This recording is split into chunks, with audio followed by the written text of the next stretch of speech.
America हमेशा कहता है कि हमारे पास वर्ल्ड की बेस्ट टेक्नोलॉजी है और अमेरिका की जैसी टेक्नोलॉजी वर्ल्ड में विश्व में किसी के पास है ही नहीं। लेकिन ईरान और अमेरिका का जो वार है, इस वार में अमेरिका का ईरान कहीं ना कहीं पोल खोल रहा है।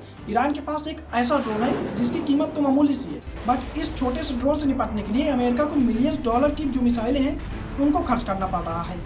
ईरान के पास एक ड्रोन है जिसका नाम है शाहेद 136 और ये ड्रोन अमेरिका के लिए इस कदर प्रॉब्लम क्रिएट कर रहा है, मुसीबत बन चुका है कि इस मामूली से ड्रोन से निपटने के लिए अमेरिका को काफ़ी मशक्कत करनी पड़ रही है। अगर इस ड्रोन की कीमत की बात की जाए तो $20,000 इस ड्रोन की कीमत है। अगर इसको रुपए में कन्वर्ट किया जाए तो 18 लाख रुपए इस ड्रोन की कीमत है।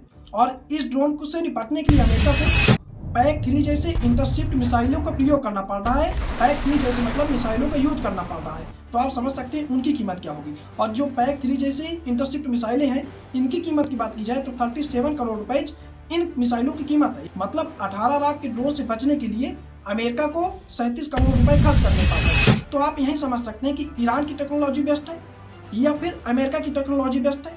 वर्ल्ड में किसकी टेक्नोलॉजी बेस्ट है, इस पर तो बहस होती रहेगी, बट ये जो वार है वो अमेरिका को कहीं ना कहीं भारी पड़ रहा है। हाँ, ये है कि इस लड़ाई में अमेरिका और इजराइल ईरान पर भारी हैं। कहीं ना कहीं अमेरिका को ईरान से लड़ने के लिए काफी डॉलर खर्च करने पड़ रहे हैं। अब इसके बाद अमेरिका में क्या होता है, अमेरिका भी क्वेश्चन पूछे जाते हैं ट्रंप से कि आपको ईरान जैसे छोटे देश से निपटने के लिए इतनी बड़ी बड़ी पैक इंटरसेप्ट जैसी मिसाइलों का प्रयोग करना पड़ रहा है, तो उसके पीछे कितने डॉलर खर्च हो रहे हैं। तो आने वाला जो टाइम है वो अमेरिका के लिए मुसीबत वाला हो सकता है। वो इसलिए हो सकता है, एक छोटे से देश के लिए उसके छोटे छोटे जो मिसाइलें हैं, छोटे छोटे ड्रोन हैं, सस्ते ड्रोन हैं, सस्ती टेक्नोलॉजी है, उससे निपटने के लिए अमेरिका को करोड़ों रुपए, मिलियंस रुपए खर्च करने पड़ रहे हैं, मिलियंस डॉलर खर्च करने पड़ रहे हैं।